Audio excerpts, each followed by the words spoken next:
pour sauver, amen, pour sauver, pour détruire les œuvres du diable. Nous allons prendre nos Bibles, j'espère que vous en avez une ce matin. Luc chapitre 4, nous sommes debout avec nos Bibles. Luc chapitre 4, si vous n'avez pas une Bible, levez la main, on vous en prête une. Celui qui n'a pas de Bible peut lever juste la main, voilà. Mes amis, rapidement, prêtez une Bible. Gardez la main levée, comme ça on va vous voir. Et on vous prête une Bible, rapidement. Non, garde ta Bible, il y a des Bibles. Il y a des Bibles pour chacun. Chacun peut avoir une Bible ce matin. Où sont les Bibles rapidement, s'il vous plaît? Prêtez les Bibles aux gens qui n'en ont pas. Une Bible, ouais, une Bible. Et nous sommes debout avec nos Bibles maintenant. Levez-vous avec votre Bible. Ouvrez cette Bible dans Luc chapitre 4. Luc chapitre 4, verset 40 à 41. Nous allons lire trois passages ce matin. Luc 4, 40 à 41. La Bible dit: après le coucher du soleil, tous ceux qui avaient des malades atteints de divers maux les lui appenèrent. Il imposa les mains à chacun d'eux et les guérit. Des démons aussi sortaient de beaucoup de personnes en criant et en disant: tu es le Fils de Dieu. Mais il les menaçait et ne leur permettait pas de parler parce qu'ils savaient qu'il était le Christ. Amen. Toujours dans Luc chapitre 10, verset 19. Luc chapitre 10. Luc chapitre 10, le verset 19. La Bible dit ceci, Luc chapitre 10, verset 19. Voici, je vous ai donné le pouvoir de marcher sur les serpents et les scorpions et sur toute la puissance de l'ennemi, et rien ne pourra vous nuire. Amen, amen, amen. Marc chapitre 16, le verset 17. On termine. Marc chapitre 16, verset 17. Marc 16, verset 17. La Bible déclare: voici les signes qui accompagneront ceux qui auront cru. À mon nom, ils chasseront les démons, ils parleront de nouvelles langues. Amen. On peut continuer, verset 18. Ils saisiront des serpents, s'ils boivent quelques breuvages mortels, ne leur fera point de mal. Ils imposeront les mains aux malades et ceux-ci seront guéris. Amen. Veuillez vous asseoir. Gloire au Seigneur. Eu égard à tout ce que, à cette période que nous traversons, nous avons été d'ailleurs en prière la semaine dernière, n'est-ce pas? Nous sommes sous menace des puissances des ténèbres. Surtout quand on arrive à la fin de l'année, je ne sais pas pourquoi ils s'agitent autant. Hein? Ce n'est pas parce qu'ils ont échoué toute l'année. Ils pensent qu'à la fin, ils peuvent maintenant faire quelque chose. Alléluia. Ils ont oublié que le Dieu du commencement, c'est aussi le Dieu de la fin. Il est l'alpha et l'oméga. Alléluia. Et donc, c'est eu égard à tout ça que le Seigneur m'a inspiré ce matin de parler autour de ce thème, l'autorité spirituelle. Amen. L'autorité spirituelle. L'autorité spirituelle du chrétien. Il faut préciser. L'autorité spirituelle du chrétien. Et pour aborder ce thème, mes amis, nous allons procéder par 5 questions, 5 points, 5 questions. Nous allons nous poser 5 questions et essayer d'y répondre. Alléluia. Gloire au Seigneur. Donc, nous parlons ce matin, je disais, de l'autorité spirituelle du chrétien. Alléluia. Alors, pour commencer, d'abord, c'est quoi l'autorité spirituelle? C'est quoi l'autorité spirituelle? Allez, comprenez par l'autorité spirituelle le pouvoir, la puissance, la capacité à s'imposer, la capacité à commander et se faire obéir. Amen. Je reprends. L'autorité spirituelle, nous pouvons la définir comme le pouvoir, la puissance, la capacité à s'imposer, à commander et à se faire obéir. Mais se faire obéir par qui? Par le royaume de l'ennemi, jusqu'à renverser, n'est-ce pas, les situations auxquelles nous sommes confrontés. Amen. Là, au moins, ça devient complet. Donc, c'est le pouvoir, la puissance, la capacité à s'imposer, à commander, se faire obéir par, n'est-ce pas, le royaume de l'ennemi.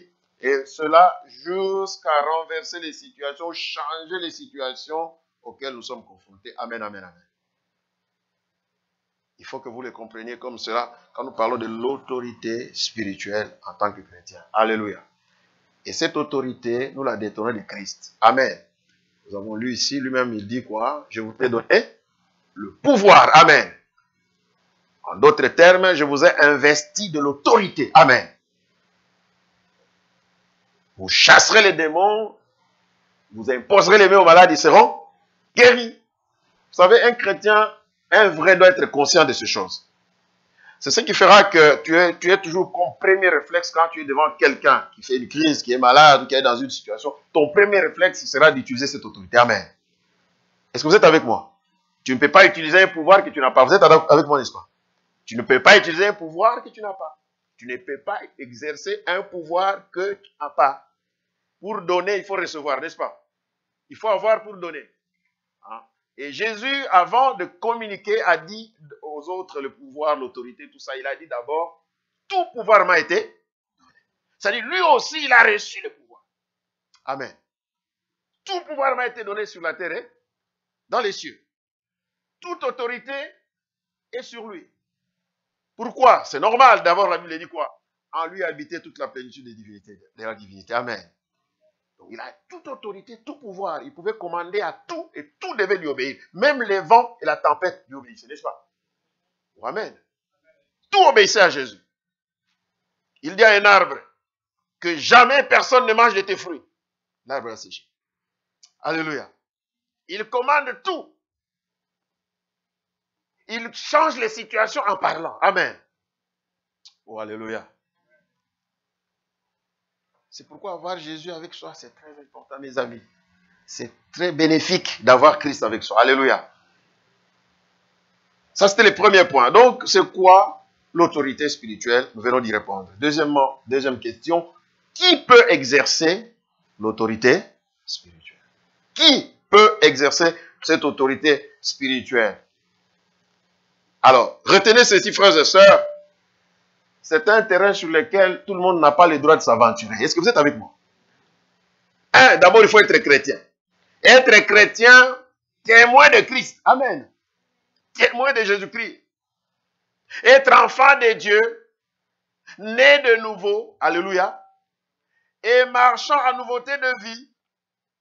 Est-ce que vous êtes avec moi? Et ce n'est pas suffisant. En plus de cela, il faut être rempli du Saint-Esprit. Tu ne peux pas être faible et prétendre chasser les démons. Ils risquent eux-mêmes de te chasser. Amen. Et nous devons être une église qui chasse les démons. Je vais vous dire une chose. Les démons, si vous ne les chassez pas, c'est eux qui finiront par vous chasser. Il n'y a pas d'alternative. Vous êtes avec moi? Vous entretenez leur présence. Il y a des démoniaques qui sont là, ils sont tranquilles. Ils seront là. Mais c'est eux qui seront à la base de votre destruction. Le diable ne fait pas des amitiés avec qui que ce soit. Surtout quand il s'agit des choses de Dieu. Amen. Seuls les chrétiens, les enfants de Dieu, peuvent exercer cette autorité spirituelle. Peuvent chasser les démons, imposer les mains aux malades et les voir guérir. Amen. Seuls les chrétiens, mes amis, ont ce pouvoir-là. Je me suis rendu compte que l'autorité spirituelle, c'est aussi de l'autodéfense. Qu'est-ce que je veux dire? Parce que dans les textes que nous avons lus, on nous dit que même si vous buvez un venin mortel, vous ne serez pas détruit. Vous êtes avec moi? Il ne vous fera pas du mal. Ça veut dire que ça apporte aussi une protection pour vous-même. Amen, amen. Vous êtes protégé quand vous êtes investi de l'autorité spirituelle. Vous êtes investi, n'est-ce pas, de ce pouvoir-là et vous êtes protégé. Vous devez le savoir et vous devez l'intégrer. Alléluia. Et je disais tout à l'heure, ce n'est pas n'importe qui doit s'hasarder sur ce terrain-là. Dans la Bible, il y a des gens qui ont essayé d'aller s'aventurer sur ce terrain alors qu'ils n'étaient même pas convertis. Oh, amen. Ils pensaient que le diable est naïf, hein, qu'il est bête, il suffit seulement de dire Jésus et puis il tremble. Ils sont venus essayer. La Bible dit que c'était des exorcistes. En fait, ils avaient l'habitude de trafiquer l'histoire des démons. Vous savez, les exorcistes, on les trouve souvent dans les églises comme certains abbés catholiques, les prêtres font ça aussi, l'exorcisme. C'est-à-dire, c'est des gens qui essayent de trafiquer un peu avec les démons pour que les gens aient la paix, ils les chassent un peu. Je ne sais pas comment ils font pour chasser. Mais en tout cas, ils font un peu des trucs, de sorte que quelqu'un qui a des démons trouve de l'apaisement. Amen. Peut-être vous avez déjà entendu parler de ça, l'exorcisme. Ça se pratique souvent, j'ai vu des abbés catholiques qui le faisaient, tout ça. Vous voyez, je ne sais pas par quel pouvoir ils font ces choses, mais ce que je sais, c'est que pour chasser un démon, il faut être revêtu de l'autorité de Jésus-Christ. Amen. Il faut être rempli du Saint-Esprit. Et ne vous en faites pas. Quand vous vous présentez devant un démon, il sait spirituellement voir si votre batterie est chargée. Oh, amen. Parce que n'oubliez pas que les esprits sont spirituels, n'est-ce pas? Ils voient certaines choses que nous ne voyons pas. Ils ont été même à mesure de reconnaître Jésus et même de lui dire qu'il était venu avant le temps. Oh, alléluia. Qu'est-ce qu'il y a entre nous et toi, Jésus, Fils de Dieu? Tu es venu pour nous perdre avant le temps. Pourquoi avant le temps? Parce qu'ils savent qu'il y a un temps fixé par Dieu, à la fin, n'est-ce pas, du millénium, où ils vont être liés, n'est-ce pas? Liés et jetés dans le feu.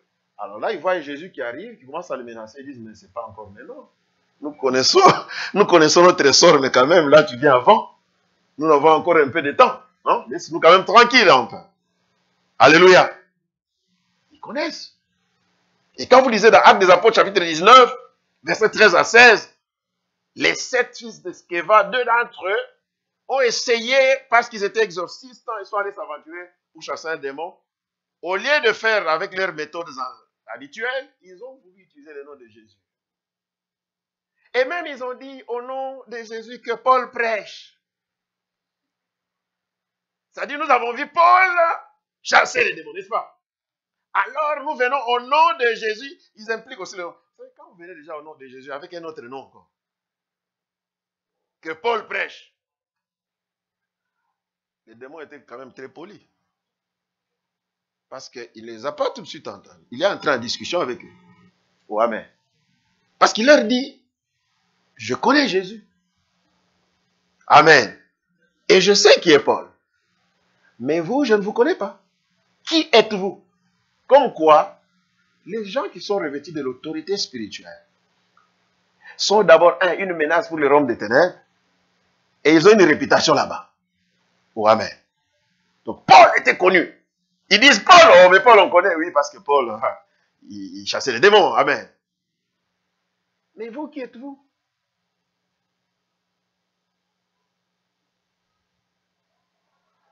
Et parce qu'ils n'étaient pas connus, et qu'ils n'avaient aucune réputation dans ce domaine, le démon est devenu maître d'eux. Il les a maîtrisés, ils ont maltraités. La Bible dit, ils ont fui tout nus. Tout nus, ils ont fui tout nus. Oh, amen. Donc c'est un terrain sur lequel on ne s'amuse pas à exercer l'autorité spirituelle au nom de Jésus que Paul prêche. Non. Pourquoi tu mets Paul? Si toi-même tu es sûr de ta communion avec Dieu. Amen. Et ils ont voulu utiliser la communion de quelqu'un d'autre. Ils ont voulu chasser les démons par procuration. Et ça n'a pas marché. Frères et sœurs, l'autorité spirituelle ne s'exerce que par les enfants de Dieu. Né de nouveau. Demande à ton voisin, est-ce que tu es enfant de Dieu? Est-ce que tu es né de nouveau? Est-ce que tu as donné ta vie à Jésus un jour? Tu ne peux pas utiliser le nom de quelqu'un abusivement. C'est de l'escroquerie. Oh, amen. C'est faire usage de faux, n'est-ce pas? Parce que pour utiliser ce nom, il faut avoir Christ en soi. Et toi, tu vas l'utiliser sans Christ. Donc, tu es dans le faux. Tu es un escroc, spirituellement. Amen. Et parce que ces escrocs ont essayé de faire la même chose, ils en ont payé le prix. Amen. L'autorité spirituelle. Troisièmement, qu'est-ce qui empêche les chrétiens d'utiliser cette autorité? Amen. Pourquoi les chrétiens ne l'exercent plus? De plus en plus, les chrétiens sont devenus faibles, trop faibles. Pourquoi on n'exerce plus cette autorité? Les réponses sont multiples. J'en ai répertorié à peu près 7. Pourquoi les chrétiens n'exercent plus l'autorité spirituelle? Premièrement, c'est par motif de conscience. Amen. Motif de conscience. Lorsqu'on a une conscience souillée par le péché, On a du mal à venir chasser les démons. On n'aura même pas ce courage-là de se présenter. Parce qu'on sait que soi-même, on est dans le même royaume que les démons en fait. Parce que quand tu vis dans le péché, hein, tu fais du péché ta vie, tu es dans le royaume des ténèbres parce que le père des pécheurs, de tous les pécheurs, c'est le diable, n'est-ce pas? Tu choisis de vivre dans le péché. Donc, toi et le diable, normalement, vous êtes sur le même diapason. Toi et les démons, vous faites un. Vous êtes collègues, tu vois. Alors, tu n'as pas le droit de venir maintenant chasser tes collègues. Ils ne vont pas accepter ça. Amen. Et parce que tu sais que toi-même tu vis dans le péché, tu sais quand même que ça ne va pas. Tu ne vas pas oser aller.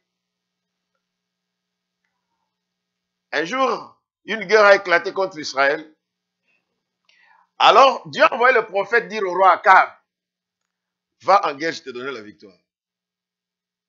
Akab, comme il avait une conscience chargée, vous comprenez? Comme il savait que lui et Dieu, ils ne s'entendaient pas.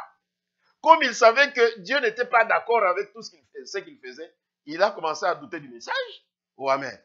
Alors que le prophète disait la vérité, même à la fin, quand il demande au prophète qui va engager le combat. Mais en Israël, quand il y avait guerre, qui devait engager le combat? Le roi, non? Il dit, qui va engager le combat? Le prophète dit, oh, mais c'est toi. Il n'est pas sûr. Il se dit, avec Dieu, ça ne va pas. Je vais aller à la guerre. Ce n'est pas un piège pour me tuer. Et pourtant, ce n'était pas un piège. Dieu voulait vraiment donner victoire à Israël. Amen. C'est comme ça que quelqu'un qui se sent coupable, et il ne veut pas aller attaquer les ennemis, il sait qu'il ne va pas avoir la victoire. Il sait. Même quand c'est Dieu qui parle, il doute. Vous savez, quelquefois, les gens résistent au message de Dieu, tout simplement à cause de leur état d'âme. Quand ton état d'âme est mauvais, même quand on te dira des bonnes choses, tu vas commencer à douter. Oh, alléluia. Donc, un chrétien qui vit dans le péché ne peut pas exercer l'autorité spirituelle. Alléluia. Il ne peut pas. Deuxièmement, quelle raison empêche les chrétiens d'exercer l'autorité spirituelle? Le manque de plénitude, le manque de puissance, la faiblesse. Amen, amen, amen. Oh, alléluia. Quand nous, on se convertissait dans ces années-là, un, tu deviens chrétien, tu reçois Jésus. Deux, tu te fais baptiser. Amen. La troisième chose, c'était le baptême du Saint-Esprit. Personne ne prenait du repos tant que je n'ai pas parlé en langue. C'était un problème. Retraite pour chercher le parlant. Qui fait encore ce combat aujourd'hui? Qui considère encore aujourd'hui que ne pas être baptisé du Saint-Esprit, c'est un problème? Aujourd'hui, tout le monde s'en fout. Sans plénitude, mon ami, tu ne peux pas être puissant. Amen. Tu ne peux pas être fort. Tu seras un chrétien faible, faible de la prière, faible. Et par conséquent, devant les événements, tu ne pourras pas tenir. Devant les situations, tu ne pourras pas résister. Tu ne pourras pas combattre spirituellement et vaincre. Est-ce que vous êtes avec moi? Parce que tu n'as aucune puissance. Tu es faible. Tu es trop faible. Trop de faiblesse dans la maison de Dieu, mes amis. Trop de faiblesse. Tu pries combien de minutes? Bon, le matin, 5 minutes. Et le soir, je suis trop fatigué pour prier. Quelqu'un comme ça va chasser les démons. Oh, alléluia. Quelqu'un comme ça va chasser les démons. Vie de prière inexistante. C'est ce genre de chrétiens à l'église, ils ont besoin tout le temps qu'on prie pour eux. Priez pour moi. Priez pour moi. Imposez-moi les mains. Priez pour moi. Tout le temps, priez. Quand est-ce que tu vas prier pour les autres? Alléluia. Non, frères et sœurs, nous devons rechercher la puissance. Est-ce que vous savez qu'être puissant, c'est un ange? Amen. Ce n'est pas une recommandation. C'est un. Ton Dieu ordonne que tu sois puissant. Nous avons le devoir d'être puissants. Surtout dans ce temps ici où le monde, mes amis, est fatigué des théories. Il y a tellement de théologies, de ceci. Les gens maintenant, ils ont besoin de voir certaines choses pour croire. Amen. Il vient avec son problème, il trouve la solution. Il vient malade, il trouve la guérison. Amen. Oh, alléluia. Il vient au culte, il reçoit une parole, il part avec, il bâtit sa foi dessus et il a des résultats. Amen, amen. Pas une prédication juste pour prêcher, non. Il faut que celui qui se tient devant les autres puisse être sûr que les cœurs de ceux qui viendront ont besoin de ce qu'il va dire. Alléluia. J'ai toujours dit que prêcher, mes amis, ce n'est pas avoir quelque chose à dire, mais c'est savoir qu'est-ce que Dieu veut dire. Est-ce que vous êtes avec moi? Le prédicateur, c'est le prophète de Dieu. Il doit savoir qu'est-ce que Dieu veut dire aux gens. Et c'est pourquoi je suis très content chaque fois, quand je prêchais, que quelqu'un vient me dire, pasteur, quand tu as dit ça, franchement, c'était moi. Amen, amen, amen. Une fois, je me souviens, je prêchais quelque part à l'époque, alors il y a un couple qui était là, et ils avaient dit seulement à Dieu, si le prédicateur d'aujourd'hui aborde son sujet et dit quelque chose dans ce sens ici, c'est que notre place est dans cette église. Moi, j'étais pasteur visiteur, j'étais invité. Amen. J'ai prêché et j'ai touché les choses qui les concernaient. À la fin du culte, ils sont venus me voir. Ils ont dit, nous sommes décidés de rester ici. Dernièrement, le frère m'a appelé, il vient de finir à l'école biblique, il a été consacré pasteur. Amen. Une fois encore, je me souviens, là, c'était à Kinshasa, j'ai prêché, j'ai donné une étude biblique. Il y a un couple là, c'était un jeune couple. Un jour, ils sont venus me voir pour dire, nous étions venus dans cette église chrétienne, mais nous avions beaucoup de questions qui étaient restées sans réponse. Nous avions dit, si dans 2-3 mois, nous n'avons pas de réponse, nous partons. Il y a des gens comme ça. Ils ont décidé de partir si dans 2-3 mois, nous n'avons pas de réponse à nos questions. Et moi, j'abordais une étude biblique pendant les 3 mois, justement. On m'avait donné 3 mois. Dont le titre était « L'homme et son destin dans le plan de Dieu ». Et j'ai répondu à toutes leurs questions sans le savoir. Amen. Ils sont venus me voir. Ils ont dit, nous avons compris que notre place est ici. Frères et sœurs, nous avons besoin de plénitude pour exercer l'autorité spirituelle. Amen. Il nous faut quoi? La plénitude. Amen. Nous devons rechercher la plénitude. La Bible dit quoi? Qu'en tout temps tes vêtements soient blancs. Et puis la suite c'est quoi? Que l'huile ne manque pas sur ta tête. Tu dois être rempli du Saint-Esprit. Tu dois rechercher le baptême de l'Esprit. Tu ne dois pas prendre de sommeil. J'ai prié pendant 1 année jusqu'au baptême du Saint-Esprit. Amen. Parce que tout le monde parlait en langue. Tout le monde parlait en langue à côté de moi. C'est pourquoi quand vous êtes baptisé du Saint-Esprit, ayez l'habitude de parler en langue. Comme ça, celui qui n'est pas baptisé, ça va tout le temps lui rappeler qu'il y a quelque chose qui lui manque. Oh, alléluia. Mais quand il trouve tout le monde est religieux, des gens, même avec une onction qui a vieilli. Vous savez, tu veux parler en langue, mais parler en langue qui a vieilli, qui est ancien en fait, qui a rouillé, et qui est devenu tout simplement un problème de mécanisme. Hein. Tu es devenu mécanique, quoi. Tu n'es plus rempli du Saint-Esprit. Parce que même l'onction se renouvelle. Amen. Tu dois te renouveler dans l'onction. Tu dois rechercher la plénitude du Saint-Esprit tout le temps. C'est pas étonnant d'être dans une église où vous voyez, vous dites aux gens prier, vous les sentez lourds. Quelqu'un me disait, pasteur, quand je dis la prière, je sens que les gens étaient lourds. Je dis, mais ils sont lourds. Ils ont besoin de plénitude pour être légers. Amen.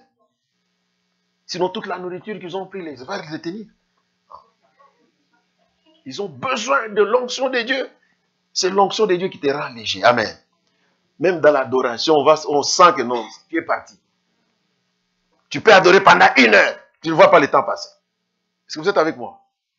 Frères et sœurs, nous avons tous besoin de rechercher, n'est-ce pas, la plénitude. La troisième raison pour laquelle les chrétiens n'exercent plus l'autorité spirituelle, c'est la paresse. C'est la paresse. Il y a trop de paresseux spirituels.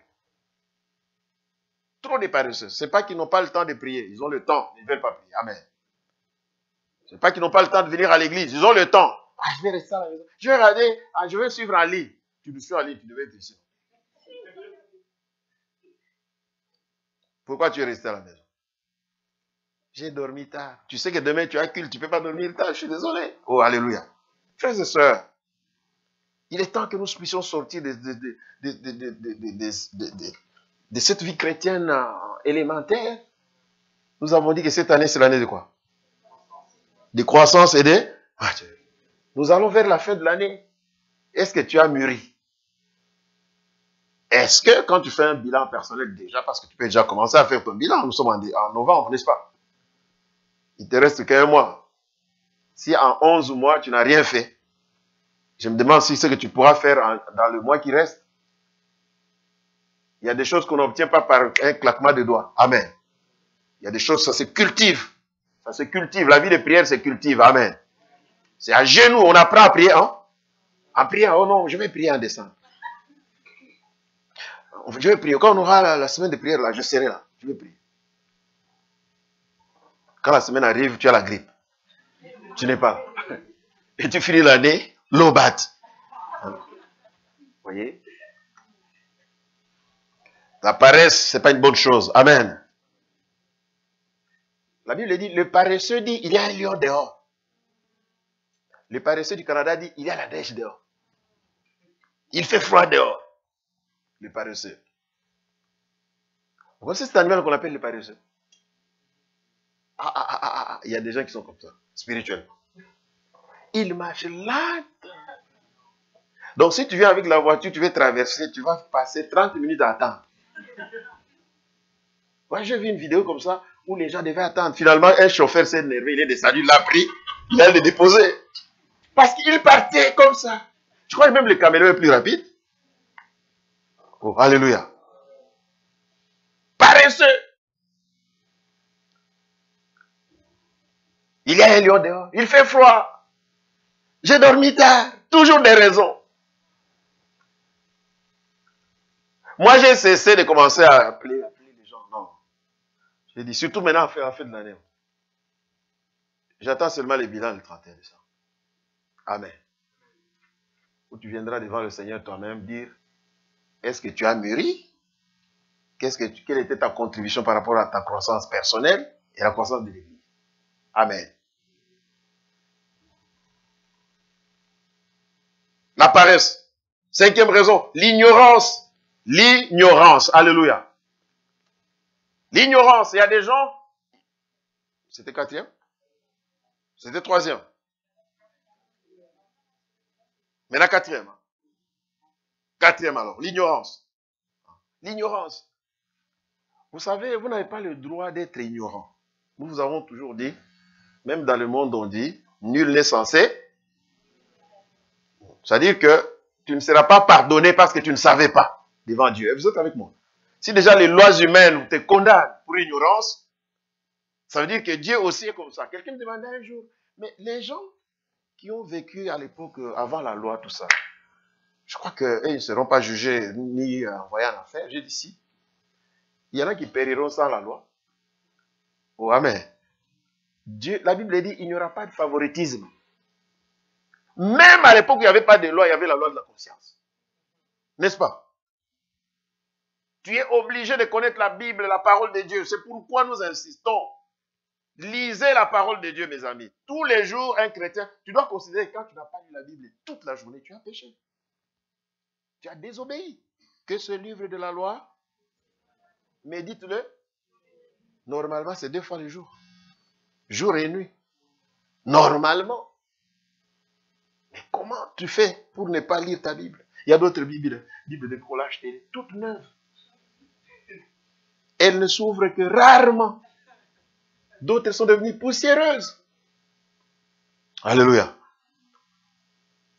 Je me souviens de cette dame, cette vieille dame un jour qui m'a dit, j'avais une grosse Bible à un moment. Et je s'était fait exprès. Je me promenais avec une grosse Bible. Alors une maman un jour m'arrête et me dit, ah! Il me dit, fils, comment toi, un jeune homme comme ça, tu dois te traîner avec la loi de Dieu comme ça à la main? Tu n'as pas peur? Il dit, vous, avec vous, les jeunes d'aujourd'hui, vous êtes trop courageux. Moi, ma Bible, elle date du temps flamand. Le temps des Belges, hein, quand les Belges colonisaient le Congo. Il dit, je n'ose même pas la toucher, j'ai peur. Donc, une Bible est poussiéreuse depuis le temps flamand. Donc, elle est là, bien classée. Et c'est des gens comme ça, quand il a des menaces, il prend menace de cette Bible, il vient mettre à la porte. Pour qu'elle combatte pour lui. Ça, c'est l'idolâtrie. Oh, alléluia. C'est l'idolâtrie, mes amis. Vous comprenez? On crée une certaine crainte qui est démoniaque. Oh non, il ne faut pas lire. C'est trop sain, nous sommes des pécheurs. Alors, ne touchez pas. Non, la Bible est claire. Médite-le. Désirez comme des enfants nouveau-nés le lait spirituel est pur, afin que par lui vous croissiez. Amen, amen, amen. Tu dois connaître la parole de Dieu. Pour connaître, tu dois lire. Pour connaître, on doit t'enseigner. Amen. Tu dois te rendre enseignable. On parle des affermissements, des études bibliques. Tu dois être là. Tu dois te laisser enseigner. Tu es jeune, il y a des rencontres de jeunes. Tu dois être là. Parce qu'on dit des choses, on enseigne, on prêche des choses qui sont aussi attachées à ton âge. Amen. Alléluia. C'est pourquoi il faut aussi amener les enfants à l'école des dimanches. Tous les dimanches, amener les enfants à l'école des dimanches, c'est très important. Alléluia. Cinquièmement. C'est cinquièmement maintenant. La négligence. L'une des choses qui font que les chrétiens sont incapables d'exercer l'autorité spirituelle, c'est la négligence. Tu es devant des situations qui nécessitent que tu te lèves, amen, et que tu parles, que tu ordonnes, mais tu ne le fais pas. Tu négliges ou tu minimises. Après, quand il y a des conséquences, tu es surpris comme tout le monde. Non. Dieu t'a donné le pouvoir, tu dois l'exercer. Alléluia. Tu dois l'exercer. Tu dois savoir que tu as ce pouvoir. Ne pas être ignorant de ces choses. Amen. Tu dois savoir que tu as ce pouvoir. Et deuxièmement, tu dois savoir que tu dois l'exercer. Amen. Tu dois exercer le pouvoir. Quelqu'un est malade, prie pour lui. Amen. Vous êtes avec moi? Il y a une situation, des phénomènes, des situations que tu ne comprends pas dans la famille. Lève-toi et commence à parler. Amen. Exerce le pouvoir qui est sur toi. Si Jésus pouvait calmer le vent et la mer, il t'en a donné aussi le pouvoir. Et même il a dit, vous ferez plus que j'ai fait. Alléluia. Les événements te sont contraires. Ne tremble pas, lève-toi, ordonne. Fais des déclarations. Le Seigneur est capable de te visiter. Alléluia. La sixième raison, c'est la peur. C'est la peur. Il y a des gens qui ont peur d'affronter le royaume de Dieu, de dire des choses, des peurs qu'il y ait des retours. Hein? Des peurs qu'il y ait des... La Bible dit, et rien ne pourra vous nuire. Amen. Rien ne pourra vous nuire. Vous chasserez les démons, vous ferez tout ça et rien ne pourra vous nuire. Vous n'avez pas besoin de craindre. Le diable, quand il regarde, il sait voir que tu as peur ou non. Il sait bien voir. Oh, amen. Une fois, on était en train de chasser, de délivrer, de prier pour la délivrance d'une sœur. C'était à bord avec la jeunesse. Pendant qu'on chassait les démons. Alors, il y a quelqu'un parmi nous, il était c'était sa première fois. Ah, il était là. À peine il parlait, quoi. Nous, on criait. Jésus. Et puis, à un moment, quand on a gardé silence, les démoniaques, il leur a dit, tu as peur, hein? Et il a fait, bon, j'ai pas peur, j'ai pas peur. Ouais. Alors, même les démons savent que tu as peur. Celui-là, il a peur. Alléluia.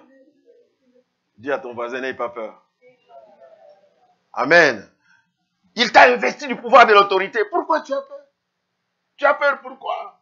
Affronte-les. Amen, amen, amen. Oh, alléluia. Je vous l'ai dit, moi-même j'ai eu peur à un moment. Je me souviens, j'étais encore un nouveau encadreur, jeune. Alors, on m'a confié la direction d'un atelier dans la retraite. Parce que dans les retraites de la jeunesse, on avait des ateliers. Alors, j'avais à peu près 15 personnes que je dirigeais. Et puis, en tant que responsable, tu avais le devoir d'avoir un entretien avec chaque membre de ton atelier. Et puis, tu dois faire le rapport au responsable. Tu devais aussi prier pour ceux qui ont des problèmes. Amen. Alors, un jour, je prends une fille à côté. C'était son tour, en tout cas, de l'entretien. Alors, pendant que je parle avec elle, elle devient mystérieuse. Et moi, je lui parle et puis elle dit à quelqu'un, tu ne vois pas que je parle. Alors, moi, je regarde, j'ai dit, mais on n'est que deux ici, là. Qu'est-ce qui se passe? Vous voyez? On continue encore. Elle le fait encore rire. Elle dit, je vous ai déjà dit que je parle.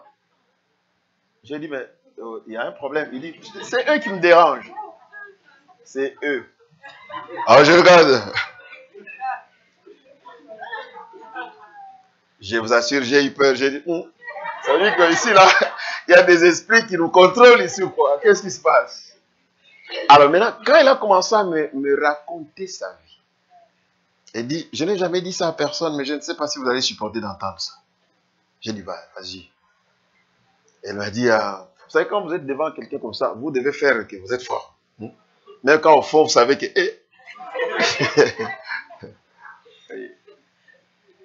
Elle commence à me dire, je suis le fruit de l'inceste. Mon père, hein, il a couché avec sa soeur, et puis moi, je suis le fruit de ça. C'est pas, vous comprenez? Grand frère et petite soeur, ils ont couché ensemble, et lui, elle est née. Alors, comme ça avait scandalisé la famille, il l'a envoyé chez sa grand-mère qui était kimbaguiste et qui était dans la sorcellerie. Cet enfant qui est arrivé là-bas, il dit, peut-être que tu me vois là, je suis marié dans le monde spirituel. Ils m'ont marié maintenant ici avec moi. J'ai aussi des enfants. J'allaite toutes les nuits, tout ça. Il dit que depuis que je suis entré à la retraite, alors il y a comme chaque fois quand ils viennent, ils n'arrivent pas à entrer, alors ça commence à créer des problèmes, ils veulent que je rentre. C'est pourquoi ils ne veulent pas que je parle avec vous. J'ai dit ok. J'ai eu peur même pour dire ferme les yeux, on va prier. Je me suis dit si je lui dis ferme les yeux, on va prier, je ne sais pas qu'est-ce qui va se passer. Alors je me suis levé, je suis allé voir un de mes aînés. J'ai dit en tout cas il y a un cas là-bas. Ça, dans la vie, soyez humble. Hein. Je vous donne un conseil, un trésor. Il y a des choses, il faut dire, bon, attends, je vais voir le pasteur. Est-ce que vous comprenez? Parce que l'excès des ailes, tu ne sais pas où ça va te conduire. Des fois, il faut humble. Sois humble. Reconnais tes limites. Parce que moi, en tout cas, je ne savais par où commencer. Avec une telle personne. Amen. Je suis allé dire à mes responsables, j'ai dit, s'il vous plaît, prenez. Oh non, ils m'ont dit, non, tu peux prier pour elle. J'ai dit, non, pardon. Ça, c'est un cas que vous-même pouvez gérer. Oh, alléluia. C'est plus tard que j'ai compris que le pouvoir que nous avons, mes amis, ne nous sous-estimons pas. Tu peux ordonner, et le mari, et les enfants, tous ceux qui sont en train de menacer dans le monde de ténèbres vont disparaître. Dieu est capable de délivrer. Alléluia. On a fait face à des situations comme ça plusieurs fois. Je me souviens une fois, quelqu'un a amené des trucs compliqués là-haut, vous devez brûler ça. Oh, les trucs, il faut brûler, tout ça. Alors, avec notre responsable à l'époque, on a brûlé. On a brûlé ces choses. Et le responsable de la jeunesse, quand il est rentré chez lui, il voulait déplacer une marmite sur le feu. Cette marmite s'est renversée sur lui. Il s'est brûlé la jambe. Après, il s'est rappelé, nous avons été brûlés des choses et ils ont décidé de me brûler. Amen. Le diable, mes amis, il est réel. Amen. Amen. Il est réel et nous devons savoir que le combat spirituel est réel. Amen. Mais nous ne devons pas avoir peur. Nous avons été revêtus du pouvoir, de l'autorité et nous avons la supériorité sur tous ces esprits. Est-ce que vous êtes avec moi? Vous devez le savoir. Un jour, quelqu'un vient me dire, mais pasteur, maintenant, toi tu dis des choses comme ça. Si Edingwe entre ici. Vous connaissez Edingwe, non? Ceux qui sont du Congo, ils connaissent Edingwe. Parce qu'il commençait à menacer les pasteurs tout le temps. Il citait même tel pasteur et faux pasteur, faux pasteur. Un jour, il a même dit, je vais commencer à aller dans les églises là pour vous aller voir. Et puis maintenant, le frère, c'était dans une étude biblique. Il dit, mais s'il entre ici, comment tu vas faire? J'ai dit, bon frère, à dire vrai, il y aura deux options qui vont se présenter à moi. Ou je fuis, ou je l'affronte. Mais je n'ai pas trouvé de solution pour des problèmes qui n'existent pas. Parce que quand un problème arrive, le Saint-Esprit te dit ce qu'il faut faire. Est-ce que vous êtes avec moi? Donc ne cherchez pas, oh non, si on met une arme et surtout on dit, derrière Jésus, tu vas faire quoi? Je ne sais pas. Oh, alléluia. Je ne sais pas. Parce que tu peux dire comme Paul, Pierre, je donnerai ma vie. Quand le moment de donner la vie arrive, tu commences à dire, je ne l'ai jamais connu, je ne l'ai même jamais vu. Oh, alléluia. Ah, Pierre a fait ça, n'est-ce pas? Il faut avoir de la maturité dans toutes choses. Amen, amen, amen.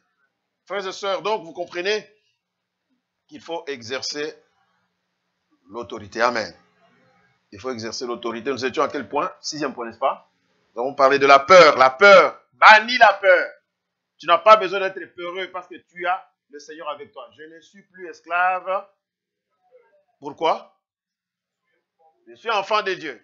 Je ne suis plus esclave de la peur. Je suis enfant. N'aie pas peur. Que rien ne vienne t'intimider. Amen. Aucune situation, aucun esprit, aucune personne spirituelle ou physique n'a le droit de t'intimider. Amen.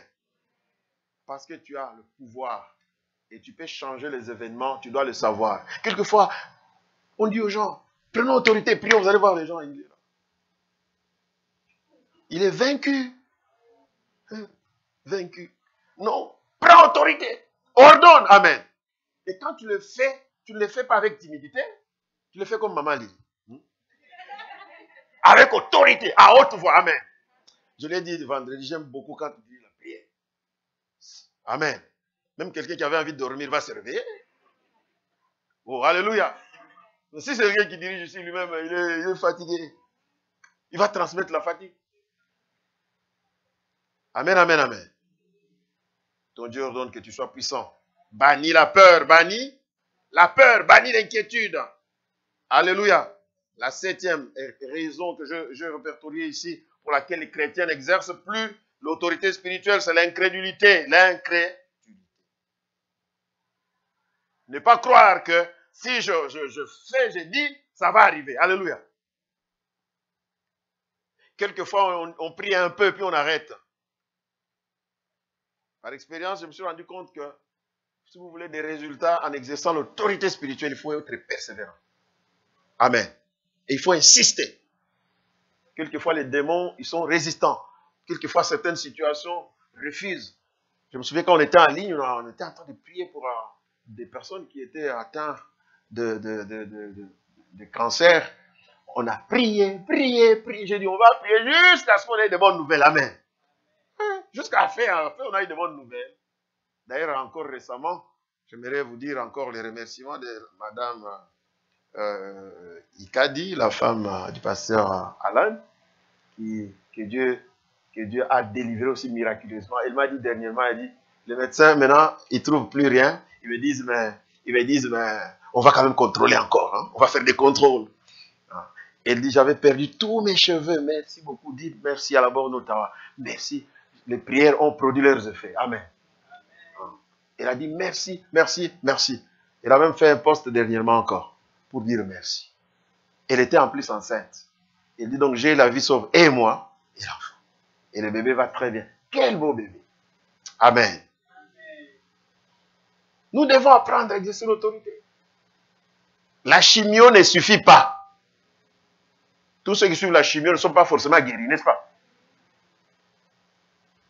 Quelquefois, nous focalisons sur les médicaments. Non. Oui, prends tes médicaments si tu veux, mais nous prions. Amen. Nous exerçons l'autorité. C'est très important. Gloire au Seigneur. Amen, amen, amen. La 4e question, est-ce que c'est important? Pourquoi doit-on exercer l'autorité spirituelle? Amen. Est-ce que c'est important? Est-ce que c'est important? Oui, c'est important. Parce que c'est une recommandation. Premièrement, c'est recommandé par le Seigneur lui-même. Alléluia. Psaume 91, verset 13 dit, tu marcheras sur le scorpion et sur ce serpent, n'est-ce pas? Tu marcheras sur tout ça, toutes les puissances des ténèbres. C'est important parce que c'est un ordre de Dieu. C'est important parce que l'ennemi s'impose et il faut la force, la puissance pour lui résister. Amen. Oh, alléluia. C'est important parce que nous devons résister à l'ennemi, parce que nous devons nous imposer, comme nous l'avons dit ici, dans la définition même de l'autorité spirituelle, n'est-ce pas? Alléluia. Nous devons nous imposer. Oui, c'est important. Parce que si nous ne nous imposons pas, le diable aura le dessus, n'est-ce pas? La situation aura le dessus. Dieu veut que tu exerces l'autorité spirituelle. C'est important. C'est très important, mes amis. Vous devez savoir qu'il y a des choses que Dieu ne fera plus. Parce que toi, tu dois le faire. Amen. Est-ce que vous êtes avec moi? Oh, alléluia. Quelqu'un un jour priait, il parlait à Dieu. Et pendant qu'il priait, il voit une image le diable vient, il se place au milieu entre lui et le Seigneur. Amen. Il voyait le Seigneur comme dans une révélation. Et pendant qu'il parlait, il voit le diable entrer au milieu, s'interposer. Maintenant, lui, il dit, mais pourquoi le Seigneur ne le chasse pas? Le Seigneur voit bien qu'il est en train de nous embrouiller là. Mais pourquoi le Seigneur ne le fait pas? Et le Seigneur regarde.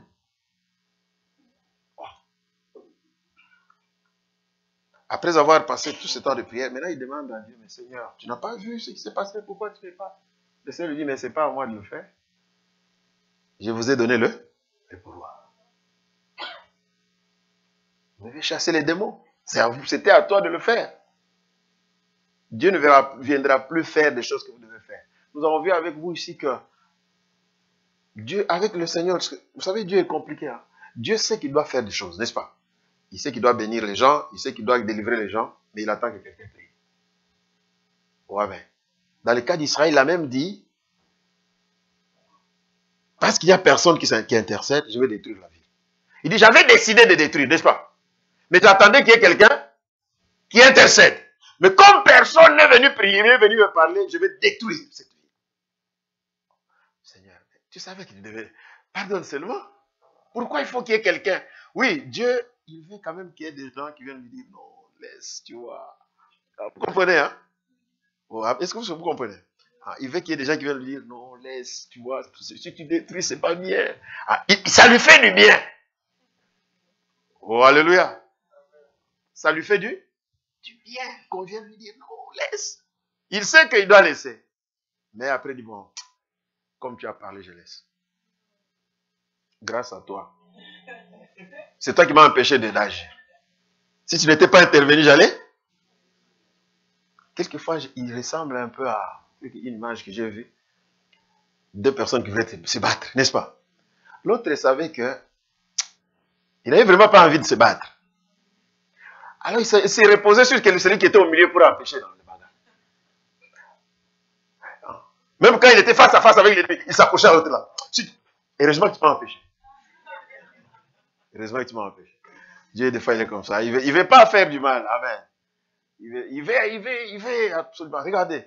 Au lieu de nous sauver seulement, il a envoyé Jésus, n'est-ce pas? Il fallait que quelqu'un meure. Même Jésus, je crois, il s'est posé la question. C'est pourquoi Gethsemane dit, mais sauve autrement quand même. Il faut absolument que quelqu'un puisse mourir. Toi, tu peux dire seulement un mot, ils sont sauvés, n'est-ce pas? Dieu pouvait à partir du ciel, comme il avait dit, celui-ci est mon fils. On a entendu au ciel. On pouvait aussi entendre seulement, il dit, vous êtes tous sauvés. Et nous disons tous, Amen, nous sommes sauvés. Non? Qui enverrai-je? Alléluia. Il dit, il faut que quelqu'un puisse aller pour qu'il puisse dire, maintenant, vous savez ce que le Père dit maintenant? Il dit, si Jésus n'était pas venu, vous allez voir. Oh, amen. Donc, Dieu maintenant, il s'accroche sur Jésus, n'est-ce pas? Il dit, n'eût été Jésus, vous alliez voir ce que j'allais vous faire. Heureusement que Jésus est là. Alléluia. C'est pourquoi, ceux qui négligent Jésus, ceux qui ne veulent pas s'accrocher au Seigneur, vont payer très cher à la fin. Amen. Mes amis, vont payer très cher parce que vous ne pouvez pas négliger la grâce de Dieu. Amen, amen, amen. La grâce de Dieu, source de salut pour tous les hommes, a été manifestée. Alléluia. Très important. C'est important, l'autorité spirituelle. Parce que là où l'ennemi s'impose, il faut les déloger par la force. Amen. Il faut les déloger par la force. Ephésiens chapitre 6, versets 10 à 13. Ephésiens 6, 10 à 13. Ephésiens chapitre 6, versets 10 à 13. Écoutez ce que la Bible dit dans Ephésiens chapitre 6, versets 10 à 13. Au reste, frères, fortifiez-vous dans le Seigneur et par sa force souveraine. Amen. Revêtez-vous de toutes les armes de Dieu afin de pouvoir tenir ferme contre les manœuvres du diable. Car nous n'avons pas à lutter contre la chair et le sang, mais contre les principautés, contre les pouvoirs, contre les dominateurs des ténèbres d'ici-bas, contre les esprits du mal dans les lieux célestes. C'est pourquoi prenez toutes les armes de Dieu afin de pouvoir résister dans les mauvais jours et tenir ferme après avoir tout surmonté. Amen, amen, amen. Il s'impose, nous devons prendre toutes les armes et résister. Amen. Nous devons combattre, vous devez le faire. C'est votre travail. Hein? Gloire au Seigneur. Est-ce que c'est important? Oui, c'est important. Pourquoi? Parce que grâce à lui, on peut changer les situations. Amen. Grâce à l'autorité spirituelle, vous pouvez changer les situations même les plus inespérées peuvent changer. Amen. Oui, vous pouvez changer les situations. Pourquoi exercer l'autorité spirituelle? Oui, c'est important parce que le salut des âmes en dépend aussi. Amen. Oh, alléluia. Il y a des gens qui ont besoin qu'ils viennent à Jésus, de vous chasser les démons, n'est-ce pas? Pour qu'ils puissent avoir une vie chrétienne tranquille, il a besoin d'être délivré, complètement délivré. Pour être délivré, nous avons besoin d'exercer l'autorité spirituelle. Amen, amen, amen. Alléluia. Le cinquième point, le dernier. Comment faut-il exercer cette autorité? Alléluia. Comment exercer l'autorité spirituelle? Premièrement, l'autorité spirituelle s'exerce au nom de Jésus. Amen. Au nom de Jésus. Ton nom, il ne vaut pas grand-chose. Le royaume des ténèbres n'a pas peur de ton nom. Vous me suivez? Il n'y a sous le ciel aucun autre nom qui a été donné parmi les hommes par lesquels nous pouvons être sauvés, n'est-ce pas? Le seul nom qui a été donné, c'est le nom de... On chasse les démons au nom de qui? Pourquoi vous êtes timide? Au nom de qui? Il faut prononcer ce nom. Vous avez peur de prononcer le nom de Jésus. On chasse les démons au nom de qui? On impose les mains aux malades au nom de... La prédication doit se faire au nom de qui? La louange et l'adoration. Tout ce que nous faisons, nous devons le faire au nom du Seigneur. Alléluia. Très important, frères et sœurs, que nous puissions le savoir. On exerce l'autorité spirituelle au nom de Jésus. Vous devez le savoir. N'impliquez pas un autre nom. Oh, au nom de Jésus que Paul. Non. Au nom de Jésus. Amen. Et quand on dit au nom de Jésus, vous devez d'abord, connaître ce Jésus-là. Alléluia. L'avoir reçu, communier avec lui, être en communion avec lui. Tu ne peux pas engager le nom de quelqu'un lorsque toi-même, tu n'as pas de bon terme avec lui, n'est-ce pas? C'est ce que je disais ici, c'est usage de faux. Tu ne peux pas utiliser le nom de quelqu'un lorsque tu n'es pas en entente. Il n'y a pas harmonie entre vous. Le nom de Jésus. Comment exercer l'autorité spirituelle? En s'appuyant sur la parole de Dieu. Amen. En s'appuyant sur la parole de Dieu. Il est écrit. Alléluia. Est-ce que vous êtes avec moi? Ne vous présentez jamais dans une situation de combat spirituel avec des paroles humaines ou avec des doctrines tronquées. Non, frères et sœurs. C'est pourquoi il faut avoir la parole. Il faut la connaître. Amen. Connaître la parole et la mettre en avant. Cette parole est une arme efficace, vous devez le savoir. Amen. Le nom de Jésus est une arme. La parole aussi est une arme très efficace.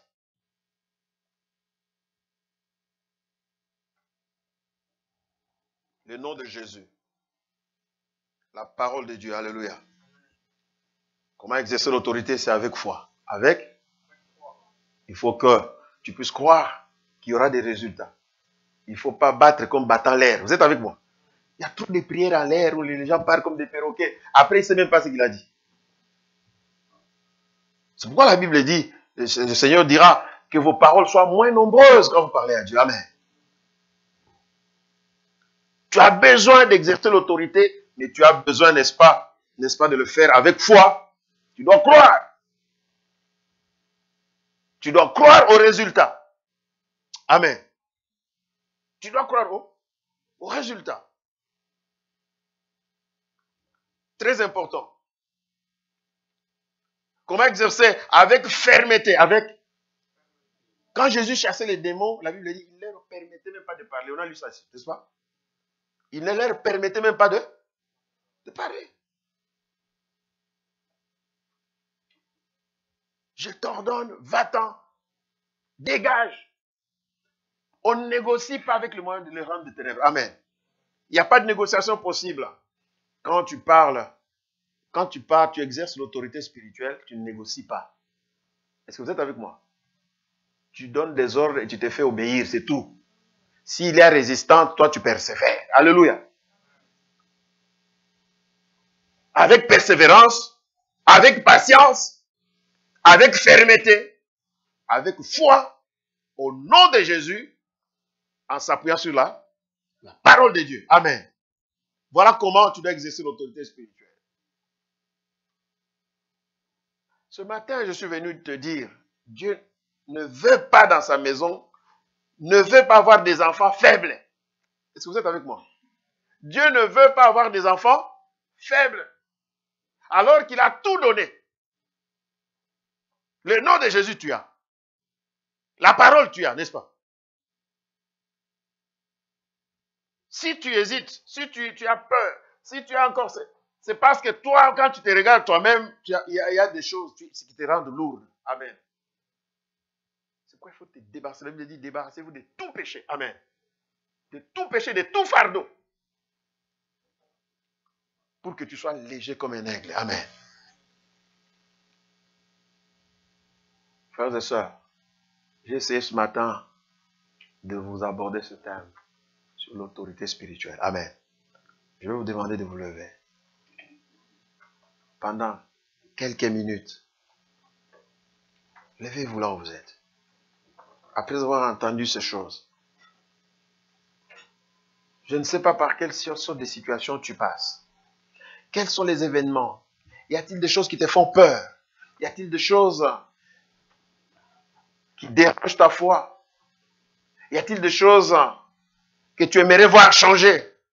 Mais depuis longtemps, ça résiste. Oui, ça résiste parce que toi, tu as prié 1, 2, 3 fois, tu as laissé. Un homme de foi, c'est quelqu'un qui prie jusqu'à l'exaucement. Amen, amen, amen. Ah. Il a fallu prier 7 fois pour que la pluie tombe.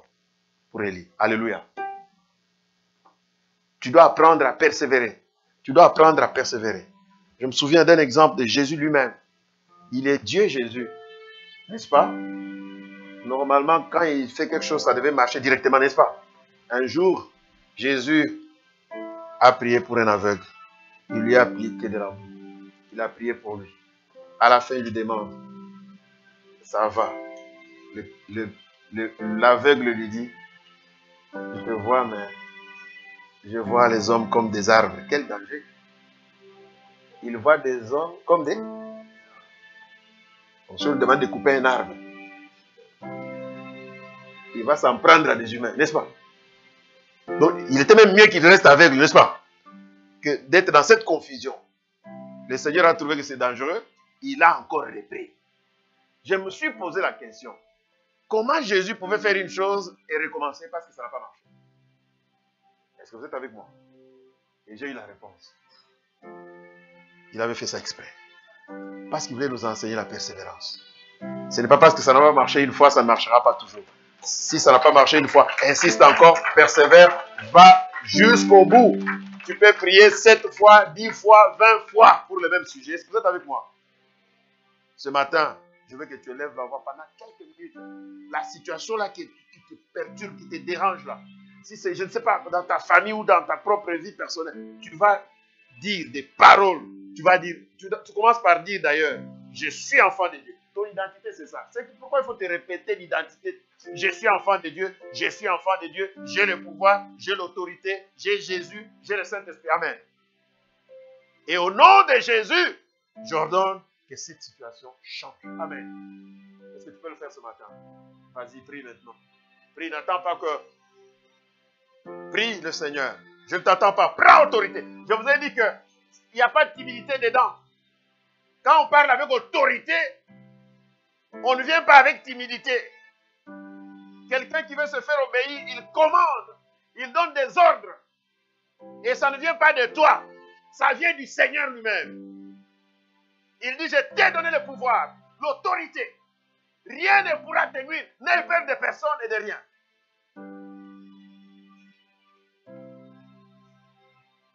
Je ne suis plus esclave de la peur.